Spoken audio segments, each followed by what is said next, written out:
Hey everybody, it's Josh again. Welcome back to The Legend of Zelda, The Wind Waker HD. In the last episode, we sailed through most of the Great Sea in the bottom row, where we've been through 5-star Isles and did a few other things. And we also conquered the Savage Labyrinth, got a Triforce Shard, and got the Hero's Charm. And in this episode, we are going to be helping on the King of Red Lions, and now we are going to fill in the last 3 squares of the Great Sea that we haven't gotten to yet. So to start with that, we're going to head 1 square west of Outset Island. The adventure continues! Alright, so coming up on this square, this is the square I said we were going to first. The square is 1 square west of Outset Island, and it's actually in the bottom left corner of the Great Sea. This is Horseshoe Island.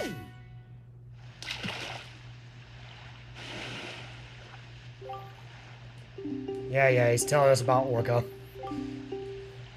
We already did the thing with the Knight's Crest, dude. Alright, so before we actually head onto Horseshoe Island, there are actually 2 towers just south of Horseshoe Island that we're going to go to first.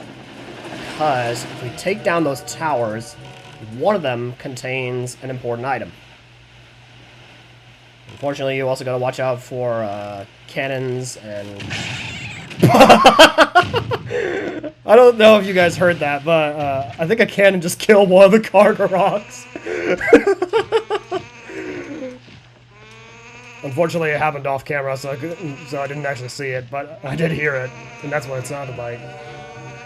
It was freaking hilarious. Oh. Oh. Ow! How dare you? Yeah, he died 1 hit to the Master Sword. Now I'm gonna shoot you down. Oh, come on. There we go, get you. Did I just shoot him twice before he went down? Anyway. Now you're dead. Anyway, what you want to do is you want to hit this switch. I believe this is the switch you want to hit, because that is the chest that contains the important item. So now in order to get there, we gotta go to the other tower.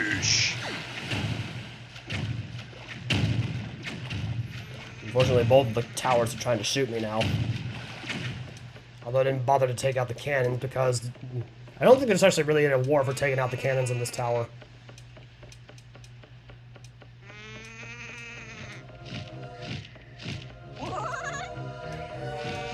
Oh, come on, you stupid cargo rock. Right as I get to the very top, you troll me. Evil birds.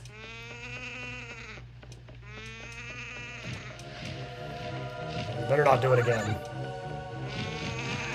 Okay, no, he didn't do it again. Thank goodness. That's what you get.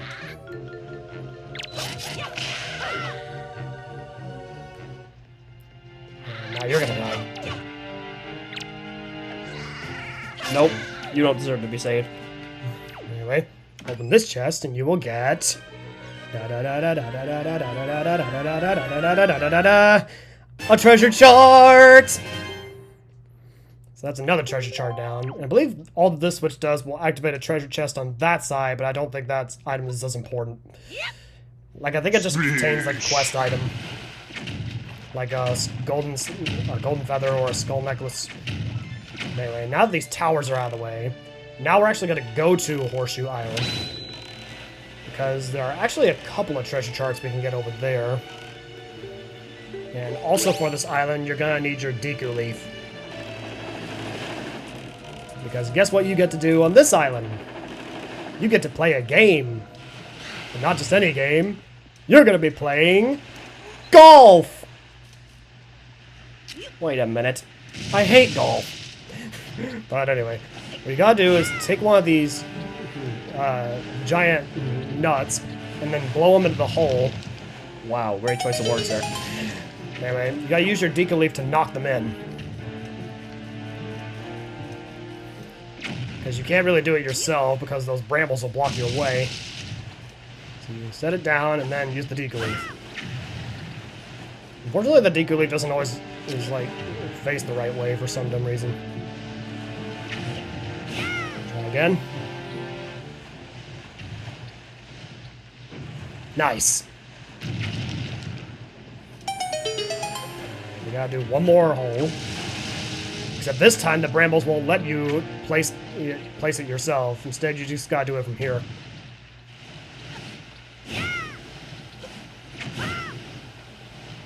And there we go. And from clearing all 3 holes on Horseshoe Island, another treasure chest will appear.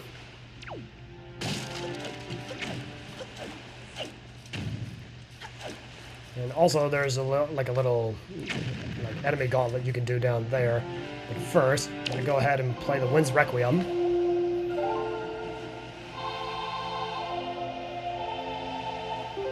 And then change the wind direction to the northeast.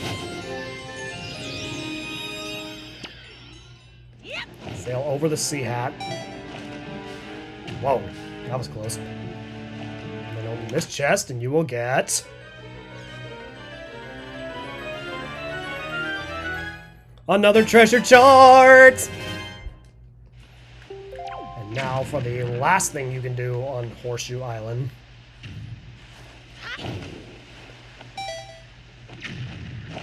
Smash.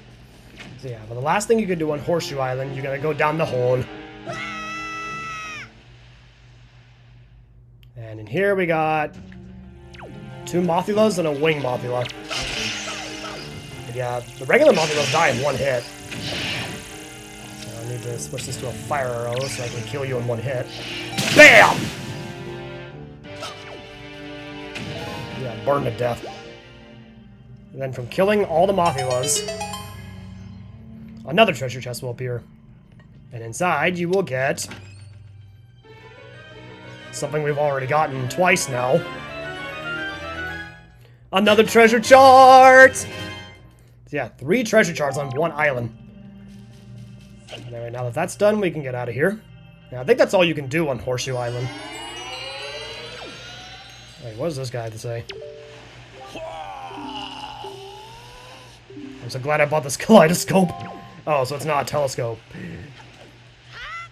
Smash. Yeah, telescope, kaleidoscope. The only difference is kaleidoscopes let you see colors, whereas telescopes let you see from a distance. Anyway, now that Horseshoe Island is done, we're gonna sail 1 square north of here to the next island we haven't filled in our treasure chart, our sea chart. Alright, so coming up on this square is 1 square north of Horseshoe Island, and it's also 1 square northwest of Outset Island. This is Diamond Step Island.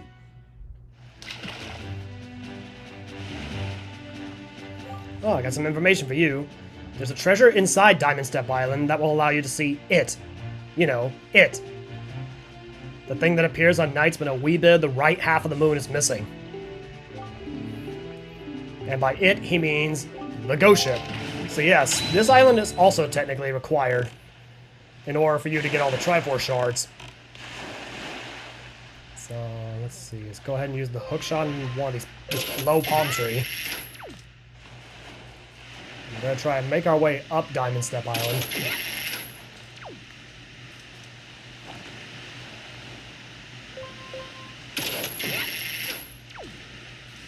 And... okay, is there a blue choo-choo somewhere on this island? Yep. Thank you. Alright, so how many blue choo-choos is that now? Oh, that was the last one! So yeah, the last one was right here on Diamond Step Island. Now I have the 15 blue chew jellies I can take to the potion shop on Windfall. Anyway, go to the top of Diamond Step Island, and go down the hole. And now we got kind of a little bit of a mini dungeon. So for this, I'm gonna get out my arrows and my bombs. And this dungeon is filled with teleporter pots. So in a way, this is kind of like a teleporter maze. Although, one thing that's kind of scary about this is that every single enemy in this dungeon is a floor master. Okay, so luckily I think I know the teleporter way to get through. So first you want to get this teleporter pod open.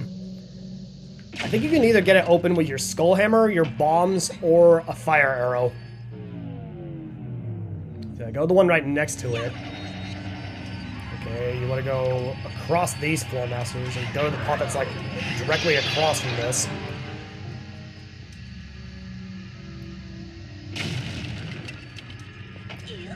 So yeah, go to the pod directly across from the one you just came out of. Okay, and then next you want to go to the one that's like diagonally from here.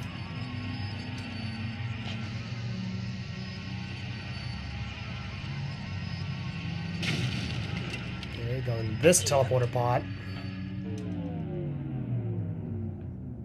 And hopefully I won't get grabbed by this floor master. Peekaboo! Ooh, that was close. And go to the treasure chest here, and you will get the item that will let you get into the ghost ship, which is the ghost ship chart! So yeah, the ghost ship chart is pretty unique compared to the other charts because it will allow you to not only get into the ghost ship, but it also shows you which islands during which phases of the moon that the ghost ship will appear. So I can't really show it because it's on the gamepad, but I can tell you which ones are in it just by looking at it. Like, I think the islands it can appear at are Crescent Moon Island, Diamond Step Island, Bomb Island, Spectacle Island, 5-Star Isles, the Starbelt Archipelago, and Greatfish Isle. Splish! Unfortunately, we're not going to go to the ghost ship quite yet. Because before we go get that one, I want to go get the Triforce shards that were from the Triforce charts that we deciphered from Tingle. And then there's also one last square just east of here that I have not filled in on the sea chart. So I'm going to go reveal that last island. And then we're going to do a couple of things. And then we'll probably end the episode off. Alright, so coming up on this square is actually one square north of Outset Island. And it's one square east of Diamond Step Island. This is 5-Eye Reef. So yes, this is the last island in the sea chart. Yeah. I've already done that. So yes, right here, this is the last of the eye reefs that I have not taken out yet. So we're gonna do what we did at the other eye reefs and take out all the cannons. And the cannon ships. Like there's two directly on the wall over here.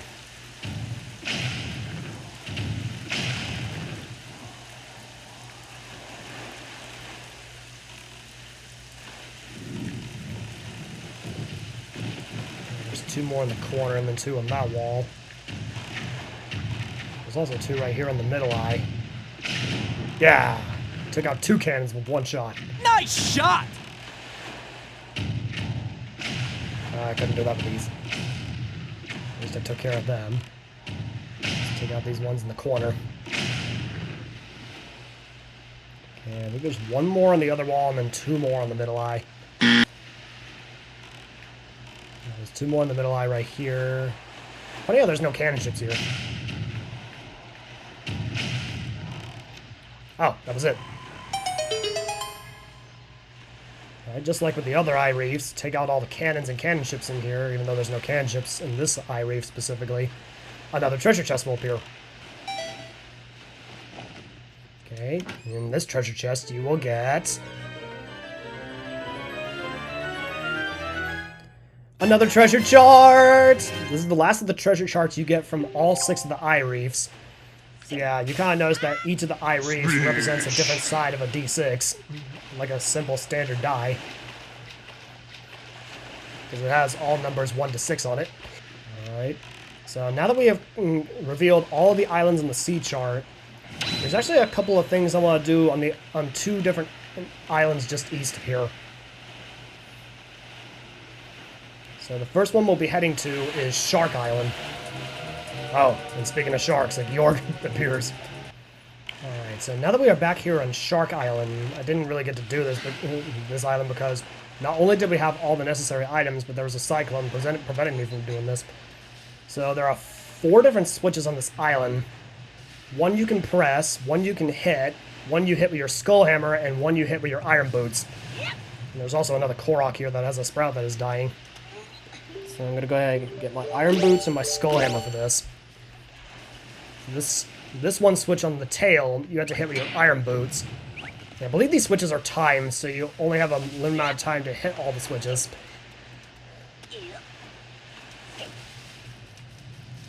Okay, and this fin, you hit this one with your skull hammer.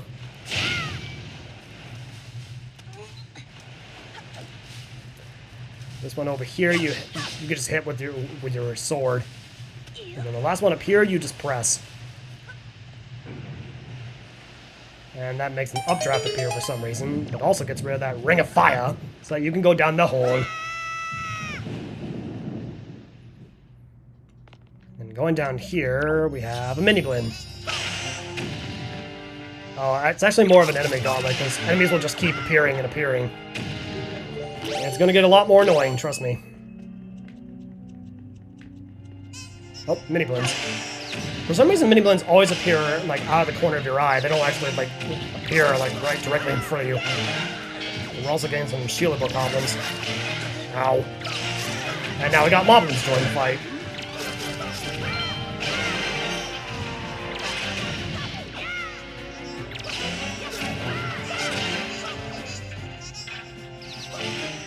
So yeah, this fight is gonna get a lot more annoying. As long as there's no whiz robes or redeads. I don't think there is. Oh, now we got Darknuts join the fight. Ow.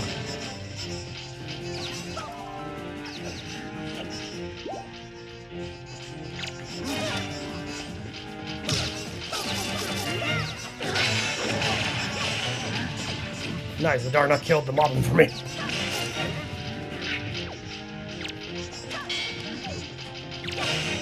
The fact that they combine these with mini blends is just kind of annoying, considering all they do is just poke you. They also come out of nowhere. Oh. You. You. Oh, now we got 3 Darknuts. Yeah, this is gonna be annoying. It's hard to get a counterattack on them when there's like 3 of them at once. Okay. See, because the other Darknuts will kind of block your way, and it kind of sucks.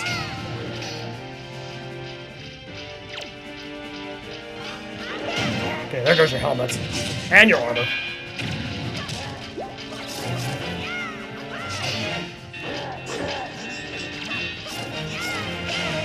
So that's 1 Darknut down.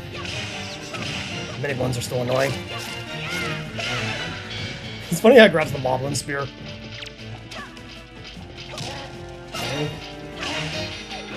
Ow. So we're gonna get rid of this last Darknut. Okay, there goes the helmet. And your armor. Yeah, the mini bones are very annoying. At least that Darknut's out of the way.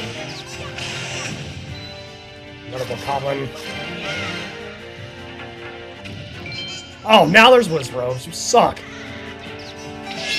Oh. There. I should keep him frozen for a while. Ow.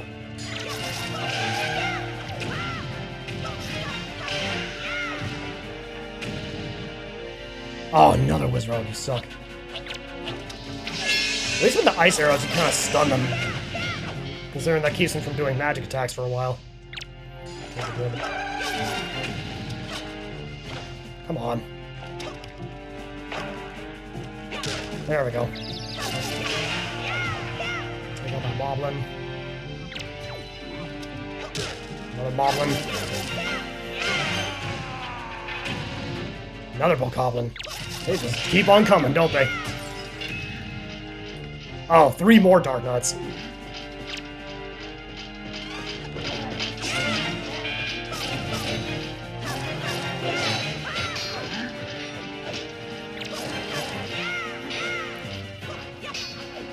Oh, I tried to dodge. Oh, that counterattack, though, does a lot of damage, and I don't know why. And they're pushing it close to the exit, so I don't want to do that. I believe this is the last of the enemies, at least. Okay, there goes your helmet. Oop. Out of the way so I don't get hit. That's that one out of the way. Okay, stun you. He's got the bokoblin stick. And the guy hit the other one. That's you down. Now for the last dart note, hopefully. There goes your helmet. There goes your armor. And now it's time for you to die.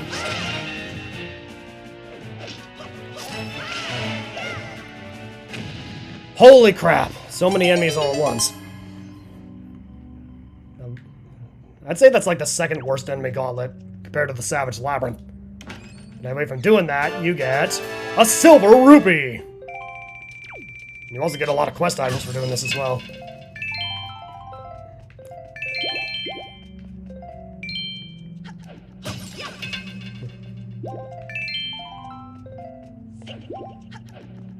Can't believe they added freaking whiz ropes to this fight. Because they are just annoying, but thankfully the ice arrow stunned them, and then eventually killed them.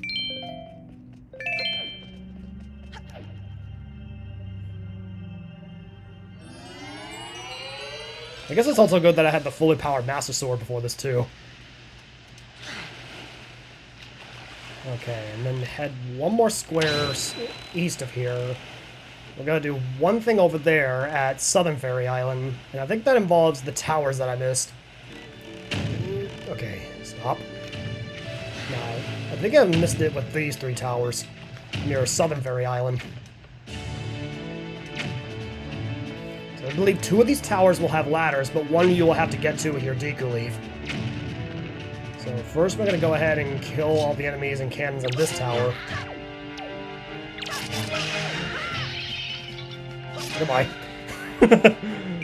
Alright, now let's get out my bombs. And go ahead and destroy all the cannons in this tower.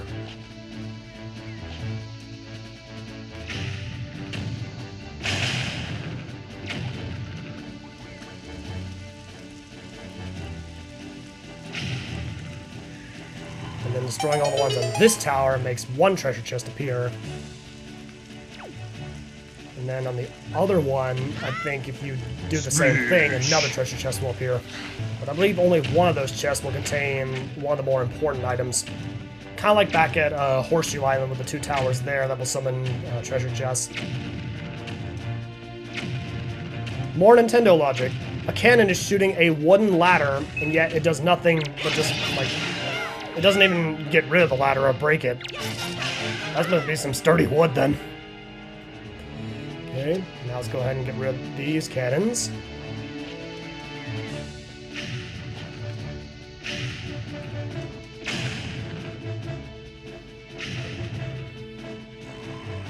And there's the other treasure chest that will appear. So yeah, we're gonna need our Deku Leaf to get to this tower. Also gotta make sure the wind direction is blowing the right way. So from here we want it to go north.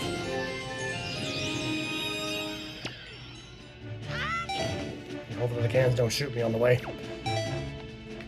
Yeah, in the first treasure chest you will get a skull necklace. Okay, and then the other one, which is more important, you will get a treasure chart! Alright. Splish. And with that, I think that is actually the last... No, I don't know if that's the last of the treasure charts or not.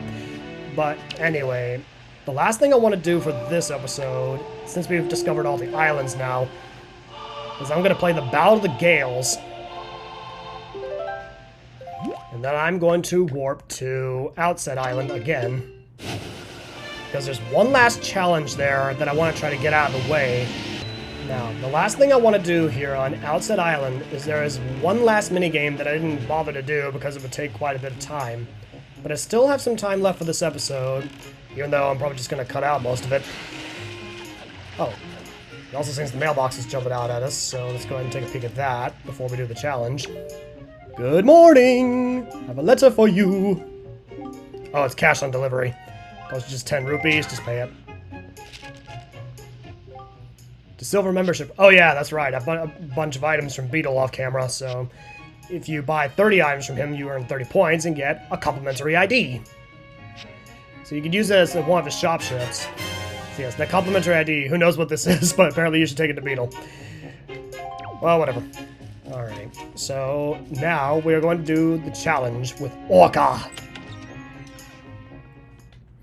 And then explaining what this challenge is, Orca's going to challenge you to try to see if you can hit him as many times as you can before he can hit you 3 times.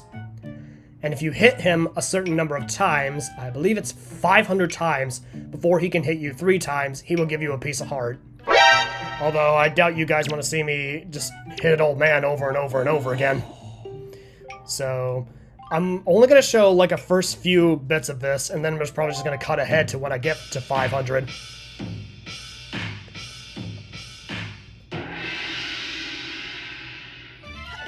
Although I will explain a few tips. You're still level up page. Anyway. Your first goal is to try to hit him 100 times or more. And if you get 100 times, you get a purple rupee. If you hit him 300 times, he gives you a orange rupee. And if you hit him 500 times, he'll give you a piece of heart. And then the max, 999, he'll give you a silver rupee. I also want to explain, like, every time you hit him with the sword, I mean, the longer you go on, it gets harder. And I believe the counterattack also counts as, like, 2 hits. Alright, so I'm just gonna cut ahead to when I actually... Oh, come on, really? The first one already? But anyway, I'm gonna go ahead and, like, cut ahead to when I actually complete this.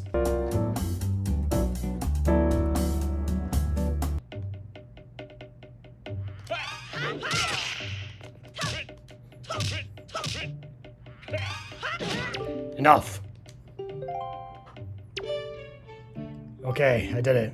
505 blows. You've improved. You've already become a fine swordsman. Take this. A piece of heart! So yes, by hitting him 500 times before he can hit you 3 times, he gives you a piece of heart. Thank you for the trading, master. Alright. Now that that's finally done, I think I'm going to go ahead and end this off here. So, next time on The Legend of Zelda, The Wind Waker HD, we are going to be starting off the 2 long side quests, which are the Merchant side quest and the Korok side quest. See you guys on the water side.